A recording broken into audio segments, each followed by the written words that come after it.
वो मुबारकबाद दे रहे हैं। मुझे एक बात का इल्म हो रहा है कि समझो ये मुबारकबाद हम सबको दे रहे हैं। यहाँ पे बैठे चचा हैं जो चिल्ला रहे थे, यहाँ पे बैठे हम सब हैं। मैं भी एक बेटी की माँ हूँ। कल जाके गलती से आपके परिवार में, एक खुशहाल परिवार में, उस बेटी को व्हाट्सएप पे तलाक तलाक तलाक बोल दिया आपकी बहू बेटी को, तो आपको मुबारकबाद देंगे या आपके लिए हम दुख पैदा करेंगे? इसका मुबारकबाद का अर्थ क्या होता है? महिलाओं के सशक्तिकरण के लिए जब हम बात करते हैं, मुझे मेरी बचपन की कहानी याद है।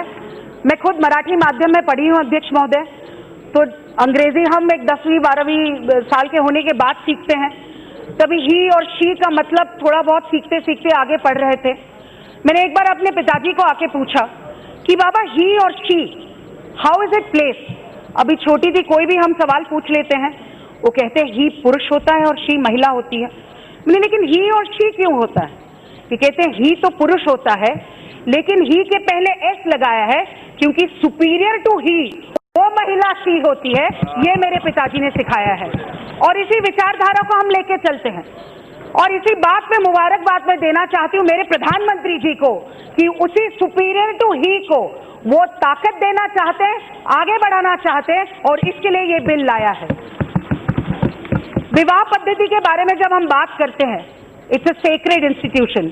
आप उसको बिजनेस कहते हैं, क्या कहते हैं मुझे पता नहीं, उसको क्या कहते हैं, कॉन्ट्रैक्ट। लेकिन हमारे विवाह में एक पवित्र संस्कार माना जाता है और इस पवित्र संस्कार को, वो कोई भी धर्म हो, जात हो, हर वक्त एक पुरुष और महिला जब शादी करते, वो हिंदू हो, मुसलमान हो, क्रिश्चियन हो, in sickness in health I am with you.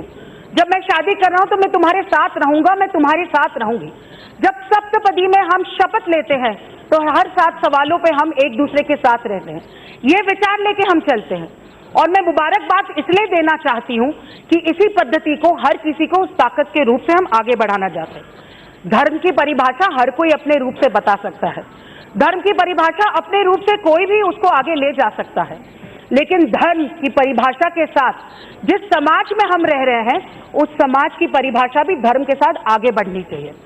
आज समाज बदल रहा है, समाज ये विचार कर रहा है कि जिस रूप से भारत देश आगे बढ़ रहा है, विश्व आगे बढ़ रहा है, हमें हमारे धर्म के विचारों में भी कहीं ना कहीं जाके बदलाव लाना चाहिए।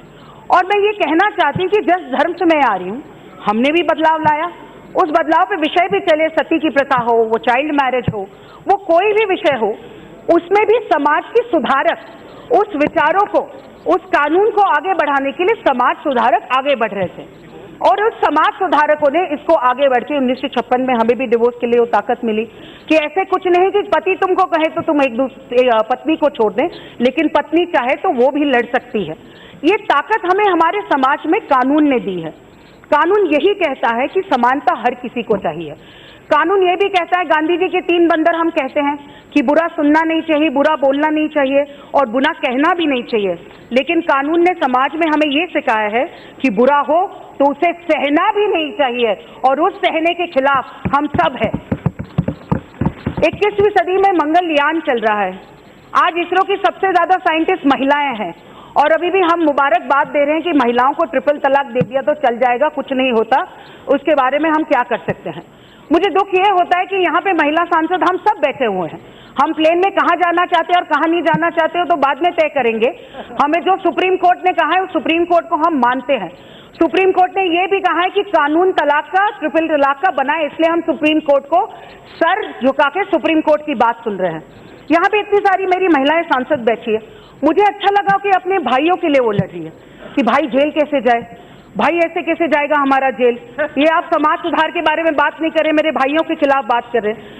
लेकिन मेरे सदन में यही प्रश्न करना है, जब अपने घर की बहू बेटी पे कोई SMS पे कहेगा कि तुमको हमने तलाक दे दिया, उसको रास्ते पे ले आएगा, तो उस रास्ते पे आने वाली लड़की के लिए ये गलत नहीं होगा कि हम सिर्फ चुप रहे, या हम चाहे कभी भी अपनी बहू बेटी पे कोई आग भी उठा के खड़ा रहता है तो हम कहते कि हमको छोड़ेंगे नहीं।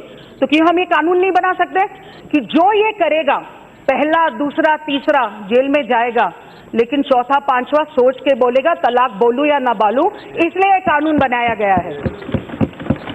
इस सदन में चर्चा क्यों हो रही है? ये चर्चा इसलिए हो रही है इस बिल की कि खाने में नमक नहीं है, तलाक तलाक तलाक, तुम्हारे मुझे दांत ठीक नहीं लगते, तलाक तलाक तलाक, ये कहानियां हैं, आप पढ़िए। तुम्हारी मुझे शक्ल पसंद नहीं, तलाक तलाक तलाक। मुझे 5 और औरतों की शक्ल पसंद है, जैसे एक ही शादी एक बार जन्मों का रिश्ता नहीं होता, ऐसे कहा जा रहा है यहाँ पे, तो 5 औरतों की शक्ल मुझे पसंद है, तो तलाक तलाक तलाक। ये तलाक है या मजाक है?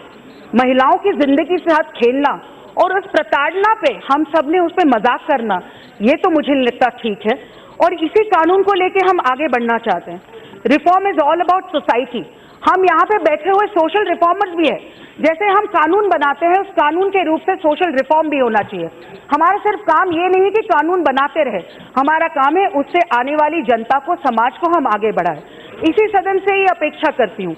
मैं इतना ही माननीय मंत्री जी को कहना भी चाहती हूँ कि मंत्री जी, आप 1-2 लोगों की बात न सुनते हुए जो आपको मुबारकबाद दे रहे हैं, उन 10 लाख महिलाओं की बात सुनिए जिन्होंने आपको पिटिशन साइन करके दी थी। वो हर एक मेरी मुस्लिम बहन कह रही है कि मुझे नहीं चाहिए ट्रिपल तलाक, मैं नहीं कर सकती ये सब कुछ, मुझे तुम रास्ते पे फेंक नहीं सकते। और यहाँ पे कानून बताए जा रहे हैं, इस कानून को तो समर्थन दीजिए। हर वक्त प्रिवेंशन बेटर होता है क्योर से। ये कानून उस रूप से प्रिवेंशन है और इस प्रिवेंशन को हमने समर्थन देना चाहते हैं।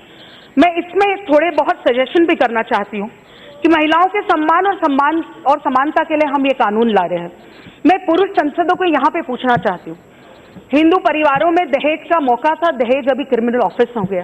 दहेज कोई भी मांगे तो हम उसको जेल में पूरे परिवार को, लड़के को नहीं उसके पूरे परिवार को भेज सकते हैं। तो किसी मुस्लिम पिता को ये लगेगा कि उसकी बेटी को बोला जाए कि तुमको हम दहेज तो लेंगे लेकिन तुम्हारे साथ शादी नहीं रखेंगे? तो इस रूप से यहाँ पे बैठे हुए सारे पिता ये सोचते नहीं, ये प्रताड़ना अपनी बेटी बहू की आप देख नहीं सकते? ये विषय पॉलिटिक्स से ऊपर है, ये एक इमोशनल समाज के रिफॉर्म का विषय है और इस विषय को देखना बहुत जरूरी है। मैं इसमें सजेशन भी देना चाहती हूँ कि आदरणीय मंत्री जी की एक्ट में जो पेंडिंग केसेस बहुत सारी पहले पड़ी हुई है, आप इसको एक्ट में लेंगे तो इसका बहुत बड़ा फायदा होगा।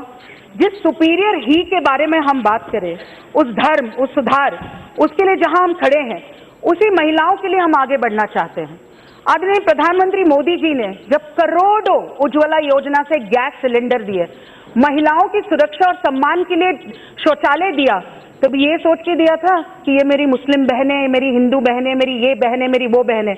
नहीं, महिलाओं को कभी भी आप जाति और धर्म में बांट नहीं सकते। महिला का सम्मान, धर्म वो और उसका परिवार होता है, और आप ट्रिपल तलाक देके उसको उस परिवार से दूर करोगे तो आप सबसे बड़ा गुनाह और पाप कर रहे हो। मैं अंत में इतना ही कहना चाहती हूँ कि जिस प्रकार से ये कहा जाता है कि ये अनपढ़ जगहों पे होता है, ट्रिपल तलाक गांव में कहीं जाते तो वहां पे होता, तो नहीं होता है। आपने और जयपुर की आफरीन की कहानी सुनी होगी, MBA की हुई बेटी की। ऐसे बहुत सारी कहानियां हैं। पढ़ी लिखी लड़की, पति ने छोड़ दिया और ट्रिपल तलाक दे दिया। मैं यही कहना चाहती हूँ कि सुप्रीम कोर्ट ने हमें जो अवसर दिया है, ये सौभाग्य है हमारा कि इस अवसर को हम आगे ले जा रहे हैं। जिस प्रकार से प्रधानमंत्री नरेंद्र मोदी जी ने इस चुनाव के बाद इस सरकार को विमेन लेड डेवलपमेंट सरकार बनाया है कि महिला आगे बढ़ेगी तो ही देश आगे बढ़ेगा, इसलिए समानता का कानून बहुत जरूरी है। अंत में इतना ही कहूंगी मैं, अध्यक्ष जी, एक खौफ था सफर में उनसे कहीं कोई बात न चुप जाए ऐसी, एक खौफ था सफर में उनसे कहीं कोई बात न चुप जाए ऐसी, जो साथ छोड़ दे हमसफर मेरा कहकर तलाक बिद्दत के वो 3 बोल, जो साथ छोड़ दे हमसफर मेरा कहकर तलाक बिद्दत के वो 3 बोल। तू क्या देगा तलाक कायर, आज इंसाफ हुआ खुदा की इबादत पर। ये बिल आ जाए उस पे वो महिला कह रही है कि तू क्या देगा तलाक कायर, आज इंसाफ हुआ खुदा की इबादत पर। सदियों की खाक में से एक चिराग सुलगाया है, आज पहली बार मुझसे मिलवाया है, ऐसी वो मुस्लिम बहन बोल रही है। शाहबानों की तकलीफ की खाक से शायरा बानो ने एक चिराग सुलगाया है और उस चिराग के साथ हर एक मुस्लिम महिला के साथ खड़े रह के आदरणीय प्रधानमंत्री ने उससे मिलवाया है। और मैं आदरणीय मंत्री जी रविशंकर प्रसाद जी को धन्यवाद देना चाहती हूँ कि ये बिल सिर्फ महिला सशक्तिकरण का नहीं है, पूरे विश्व को हमारी ताकत दिखाने का है कि हम सबका साथ, सबका विश्वास और सबको साथ में लेके